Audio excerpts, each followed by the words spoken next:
দর্শক আসসালামু আলাইকুম, সবাইকে স্বাগতম জানাচ্ছি নতুন আরেকটি ভিডিও। দেশ এবং দেশের বাইরে যারা দেখতে সবাইকে ধন্যবাদ। আমরা এখন যেখানে আছি সরিষা বা বাঙালি কথায় যেটা মাল বলা হয় সেই সরিষা ক্ষেত। এখন প্রায় আপনারা দেখতে পাচ্ছেন এখন প্রায়টা সরিষার ফুল এসে পড়েছে। কিছুদিন পর কিন্তু সরিষার দানা আসবে, তখন কি সরিষার দানা থেকে যখন আপনি বড় হবে, বড় হওয়ার পরে তারপর সরিষা আমরা এখান থেকে বের করা হবো।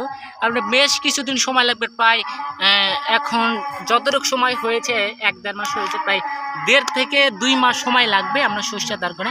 বর্তমান সরিষা যদি আপনি ধরতে যান, সরিষার তেল শীতকালে খুব প্রিয়।